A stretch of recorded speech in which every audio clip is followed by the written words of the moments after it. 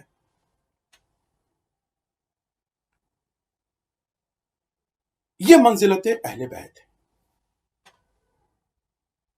اب یہاں رک کے میں ایک بات کہوں گا کہ اگر اس آیے کریمہ کے اس ٹکڑے کا تھوڑا اور تجزیہ کر لیا جائے اور اس کے جو بیک گراؤنڈ ہے، جو اس آیے کریمہ کے نزول کا جو بیک گراؤنڈ ہے، وہ بہرحال حدیث قصہ میں موجود ہے۔ آپ سبھی لوگ حدیث قصہ کے مفہوم سے بھی واقف ہیں، ان کے رموز سے بھی واقف ہیں۔ اب آپ دیکھیں کہ آیہ کریمہ کیا کہہ رہی ہے؟ انما یرید اللہ لیذھب عنکم الرجس اہل البیت، اہل بیت گھر کے لوگ۔ اب یہ نزول آیت جو ہوئی، گھر کس کا تھا؟ وہ بستر کس کا تھا؟ وہ چادر کس کی تھی؟ وہ لوگ کون تھے جو اس چادر کے نیچے تھے اور جن پر یہ آیت کا اطلاق ہوا؟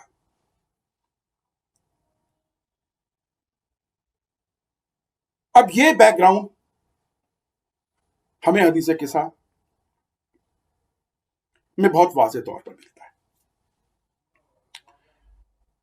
حضور اعلیٰ، مجھے ڈیٹیل میں نہیں جانا، آپ لوگ سب جانتے ہیں، مجھے حدیث قصہ نہیں پڑھنی یہاں پر۔ حدیث قصہ کا وہ حصہ جو اس آیہ کریمہ کے نزول کا جو بیک گراؤنڈ ہے، پس منظر ہے، جو منظر ہے، وہ بیان کرتا ہے۔ میں جلدی خاص طور پر اپنے بچوں کے لیے بتاتا چلوں کہ گھر فاطمہ کا، اب اس گھر میں گھر کے لوگ آنے شروع ہوئے، رسول اکرم آتے ہیں، اپنے جگر پارا، اپنی سکون دل جناب فاطمہ زہرا صلوات اللہ علیہ سے فرماتے ہیں کہ مجھے ذوف محسوس ہو رہا ہے، مجھے جو عام اصطلاحاً میں ہندوستان میں جیسے کہتے ہیں کہ بدن ہاتھ میں درد محسوس ہو رہا ہے۔ تو جناب فاطمہ زہرا نے اپنی چادر اپنے بابا کو ارسال کی اور کہا کہ آپ اس چادر کو اوڑھ لیں. اور اس کے بعد آپ سب کو پتا ہے امام حسن آئے, امام حسین آئے, مولا کائنات آئے, اور خود جناب فاطمہ زہرا صلوات اللہ علیہا بھی اس چادر یمانی کے نیچے آ گئے.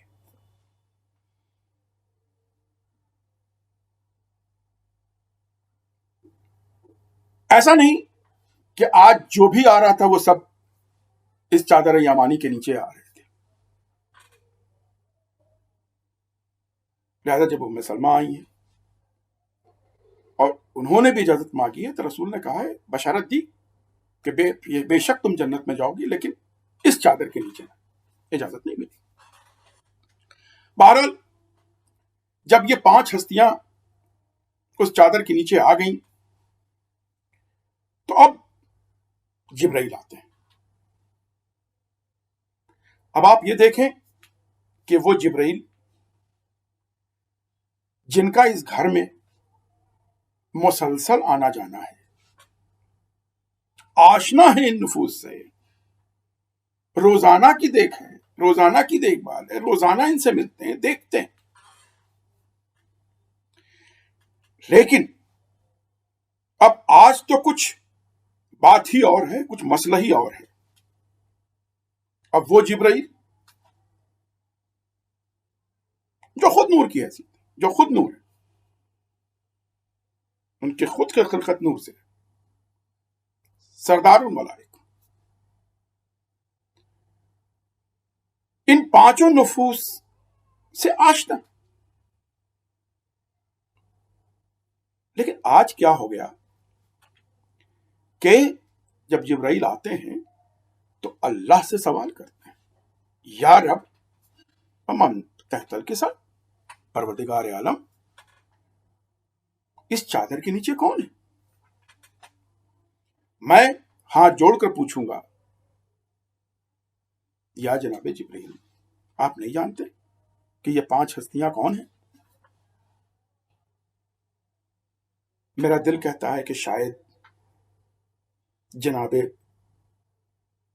جبرائیل یہ جواب دیں کہ آج تو مجھے اس چادر کے نیچے صرف نور ہی نور نظر آ رہا ہے.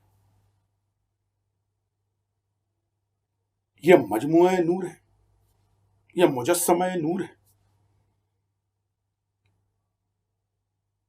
آج تو نور کا ایک مجموعہ ہے جو اس چادر کے نیچے ہے. آج کوئی بشری حیثیت نیچے نہیں ہے,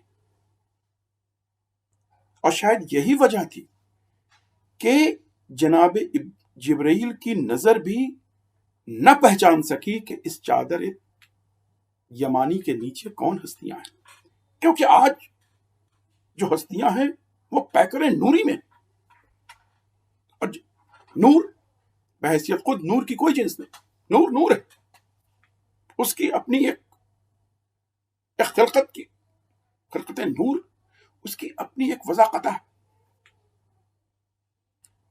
لہذا جب یہ نفوس اپنے پیکر نورانی میں ایک ساتھ جمع ہو گئے تو اب جبرائیل کو بھی سمجھ میں نہیں آ رہا ہے کہ یہ کون ہے. اب پروردگار عالم کا جواب بھی سنیے.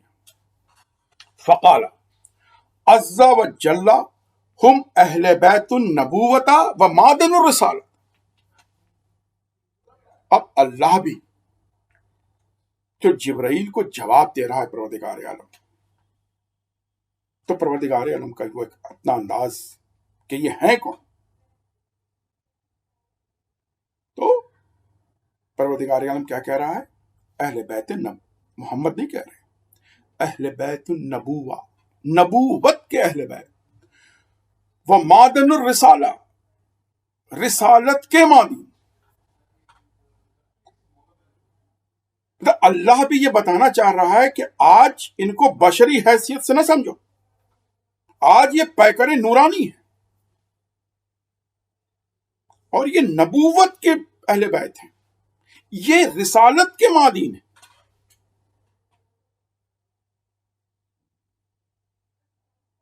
لیکن اللہ اس کو آج وہ کہتے ہیں کہ nothing left to the chances. آج اللہ واضح ترین طریقے سے یہ بتانا چاہتا ہے کہ یہ اہل بیت النبوہ ہیں کون، مادن الرسالہ ہیں کون. جب ان کی خصوصیات، ان کی پیکر نورانی کو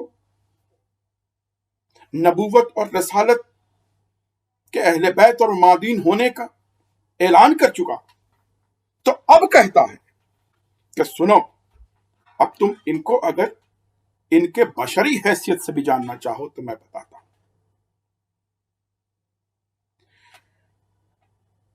ہم فاطمۃ و ابوہا و بالہا و بنوہا. اس چادر یمانی کے نیچے جو نبوت کے اہل بیت ہیں، جو رسالت کے مادین ہیں، وہ کون ہیں؟ ہم فاطمہ، وہ فاطمہ ہیں، وہ ابوہا، ان کے والد بزرگوار ہیں، وہ بالہا وہ بنوہا، ان کے شوہر ہیں اور ان کے بچے ہیں. اللہ نے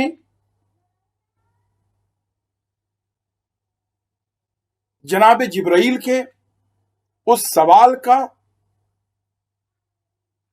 اتنا میسر، اتنا وسیع اور اتنا روشن جواب دیا تاکہ آنے والی کوئی بھی قوم قیامت تک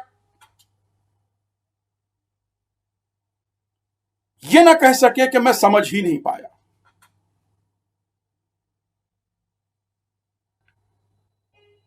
ان کے منصب کے ذریعے، ان کی خصوصیات کے ذریعے،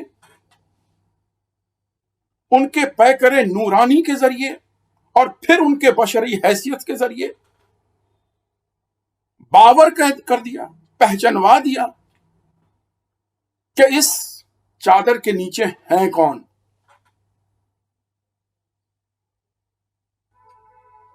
اللہ نے یہاں پر ایک چیز اور واضح کر دی کہ جو اس چادر کے نیچے ہیں وہ لوگ ہیں جن کے لیے اللہ نے اس پوری کائنات کو خلق کیا. اگر یہ نہ ہوتے تو اللہ شاید کائنات کو خلق ہی نہ کرتا. محبوب کبریا، رحمت للعالمین، حضرت محمد مصطفیٰ صلی اللہ علیہ وآلہ وسلم اللہ کے محبوب ترین بندے.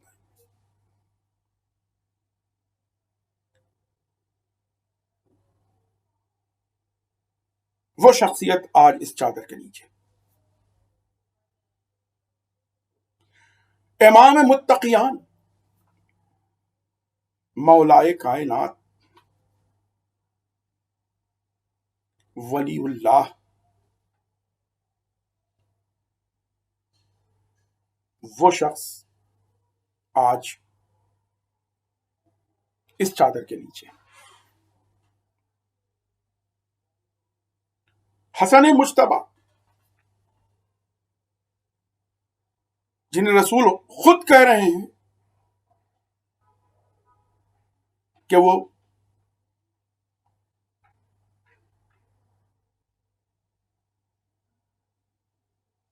شافع محشر، امام حسن اور امام حسین. امام حسن کے لیے صاحب حوضی کہا. سرکار سید الشہداء کے لیے رسول خود فرما رہے ہیں کہ یہ شافع محشر ہے، شافع امتی، امت کے لیے شفا کا باعث بنے گے. یہ وہ نفوس ہیں اور ان سب کے ساتھ وہ ذات اقدس جو رسول کے جگر کا ٹکڑا ہے، جن کے لیے رسول کہتے ہیں اگر فاطمہ کو کسی نے اذیت دی تو گویا اس نے مجھے اذیت دی، اور جس نے مجھے اذیت دی اس نے اللہ کو اذیت دی، اور جس نے اللہ کو اذیت دی وہ صاحب نار ہو گیا۔ اب آپ دیکھیں کہ ان 5 نفوس کو اللہ انٹروڈیوس کس کے ذریعے کروا رہا ہے،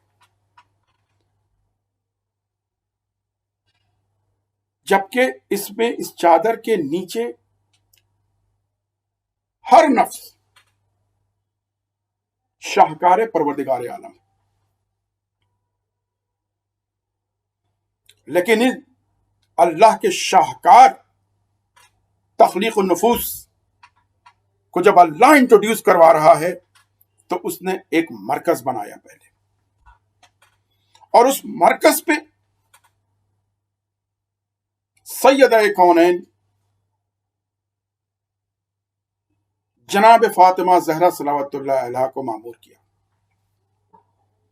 اور اللہ فرماتا ہے ہم فاطمہ، وہ فاطمہ و ابوہا و بالہا و بنوہا، ان کے پدر بزرگوار ہیں، ان کے شوہر ہیں، ان کے بچے ہیں۔ اللہ یہ بتانا چاہ رہا ہے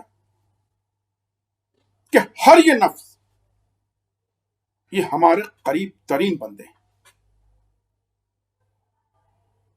لیکن آج انٹروڈکشن جو ہوگا وہ ہوگا اس گھر کی مالکن سے۔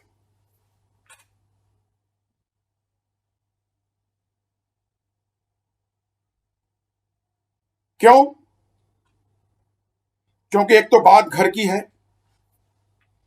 آیت نازل ہونے والی ہے اہل بیت کے لیے، نہیں گھر کے لوگوں کے لیے،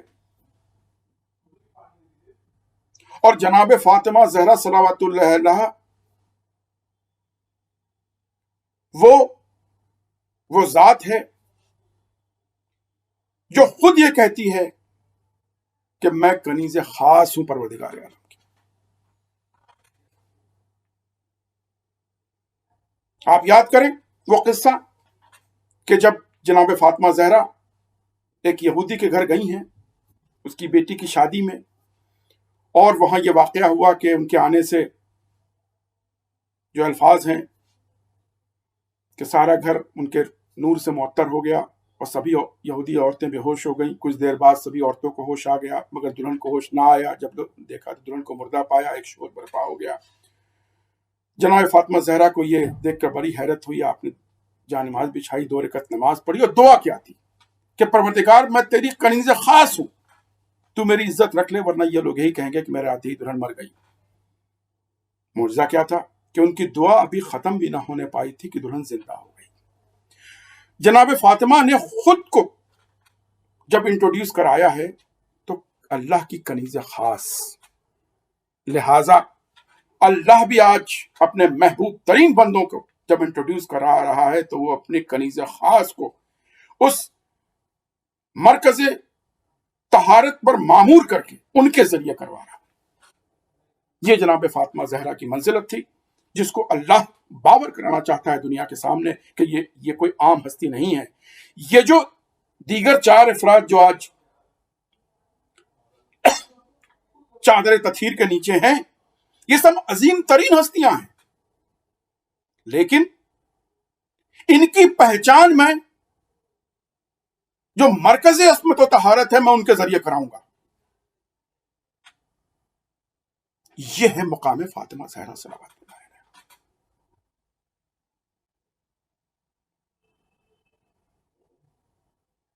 یہ وہ ہیں جو جنت کی ملکہ ہیں، جنت ان کی جاگیر ہے، اور یہ جاگیر کوئی انسانوں نے تھوڑی دیر رکھی ہے۔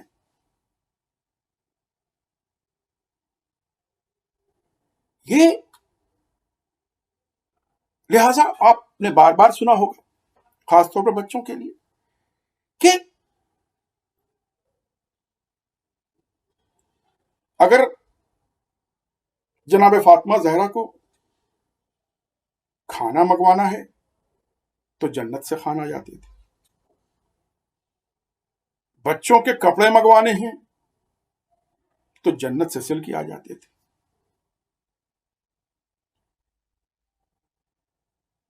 یہ باتیں کوئی ذہن کی اپج نہیں ہے، اس کے مشاہدات مدینہ میں رہنے والے سارے لوگ تھے، یہ کوئی ڈھکی چھپی بات تھوڑی تھی۔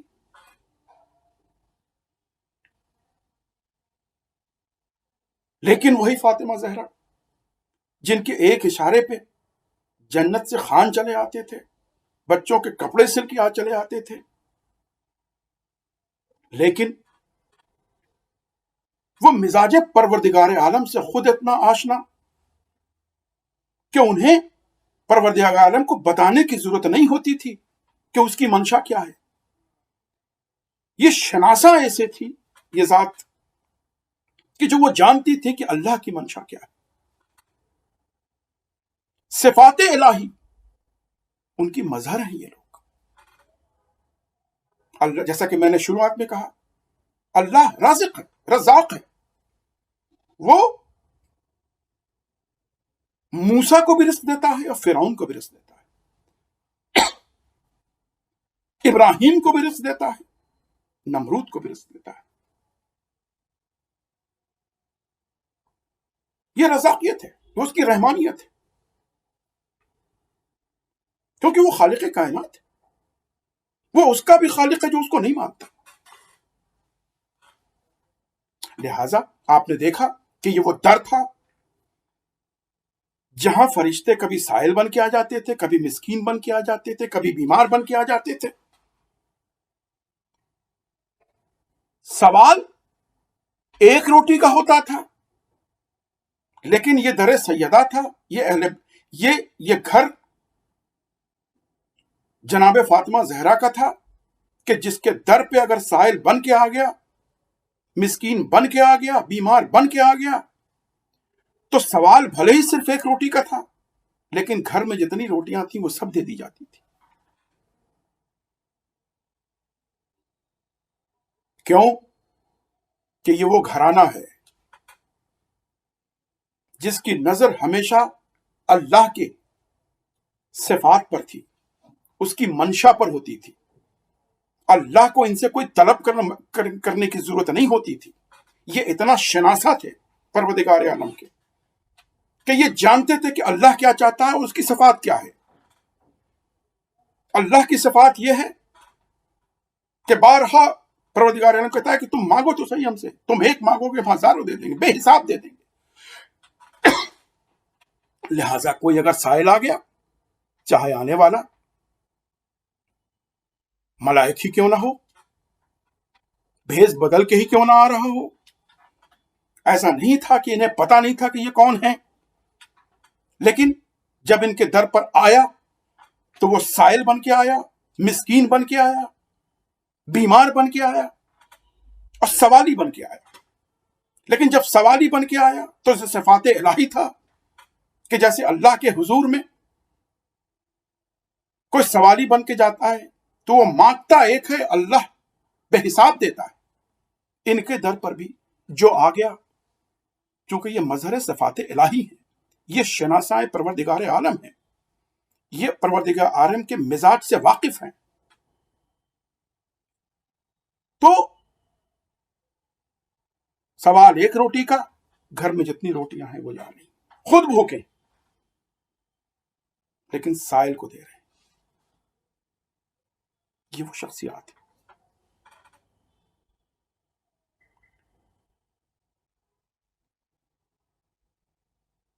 اور اللہ نے جب ان کے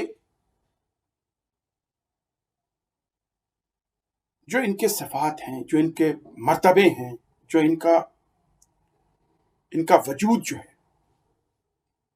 اللہ وہ دنیا پر جب عیاں کرنا چاہتا ہے، میں نے کہا کہ اللہ کوئی ڈھکی چھپی بات نہیں کرتا۔ یہ تو بےغیرت انسان ہیں جو دیکھ رہے ہیں لیکن پھر بھی روگردانی کرتے ہیں. وہ دیکھ رہے ہیں کہ یہ در وہ ہے جہاں ملائک آتے ہیں, دن رات آتے ہیں. یہ در وہ ہے جہاں رسول چوکھٹ پہ آ کے صبح شام سلام کرتے ہیں. مسجد نبوی میں کھلنے والے سارے در بند سوائے ایک در کے, وہ در فاطمہ زہرا.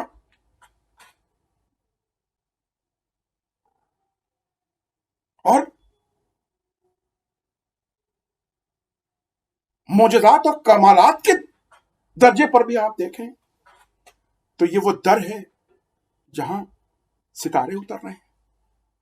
ایسا تو ہے نہیں کہ لوگوں نے یہ مشاہدہ کیا نہ ہو. میں یہاں پر رک کے ایک بات کہنا چاہوں گا کہ ایک بار میرے بہت عزیز اور قریب دوست, انہوں نے مجھ سے ایک سوال کیا تھا کہ یہ جو فضیلت بیان کی جاتی ہے کہ در سیدہ پہ ستارے اترے, اب یہ ستارے جو ہیں یہ بظاہر یہاں سے تو دیکھنے میں بہت چھوٹے سے لگتے ہیں, لیکن اصل میں تو اس پوری جو یہ ہماری دنیا ہے اس سے کئی گنا بڑے ہیں یہ ستارے. تو یہ کیسے ممکن ہے کہ وہ ستارے در سیدہ پہ اترتے ہوں؟ دیکھیے, ذہن انسانی اپنی کم عقلی کی بنیاد پر, فقدان علم کی بنیاد پر, علم کی کمی ہونے کی بنیاد پر یہ سوالات اس کے ذہن میں آتے ہیں. لہذا اسی لیے امام جعفر صادق علیہ السلام کا قول ہے کہ شاید اگلے زمانے والے میرے اوصاف کو, میری منزلت کو, میرے معجزات و کمالات کو شاید بہتر طریقے سے سمجھ سکیں, کیونکہ ان کے نزدیک آج کے مقابلے میں, ان کے دور کے مقابلے میں علم زیادہ ہوگا. تو جیسے جیسے علم بڑھے گا لوگ اہل بیت کے اوصاف و کمالات کو اتنا ہی بہتر طریقے سے سمجھ سکتے ہیں. لہذا جب یہ سوال کیا گیا ہم سے تو میں نے ان سے یہی کہا کہ آپ خود سائنس کے اسٹوڈنٹ ہیں, آپ نے فزکس پڑھے ہوں گے, ایسٹرونومی پڑھی ہوگی, آپ ہمیں یہ بتائیں کہ یہ جو ستارے ہیں ایک تھیوری ہے, theory of expansion and theory of contraction, یعنی یہ جو سیارے ہیں, یہ تارے ہیں, ستارے ہیں, سیٹلائٹس ہیں, ان میں ایک ان کی خاصیت ہے کہ ان میں پھیلاؤ ممکن ہے, وہ ایکسپینڈ کرتے ہیں. تھیوری آف ایکسپینشن کہا جاتا ہے کہ وہ ایکسپینڈ کرتے ہیں, اور ایکسپینڈ کرتے کرتے کرتے کرتے اتنے بڑے جاتے ہیں جس کو کولیپسنگ سٹار بولتے ہیں, اتنے بڑے ہو گئے کہ پھر وہ ان کی موت ہو جاتی ہے اور وہ بلیک ہول بن جاتے ہیں, کیونکہ ان کے ماس اتنے زیادہ اتنے بڑے ہو جاتے ہیں کہ پھر وہ کنٹرول کے باہر ہو جاتے ہیں. تو یہ جو ستارے ہیں ان میں ایکسپینڈ کرنے کی قوت ہوتی ہے, ان میں بڑھنے کی قوت ہوتی ہے, اور یہ کوئی نئی بات نہیں, ہر مخلوق جو ہے اللہ کی اس میں یہ خاصیت پائی جاتی ہے.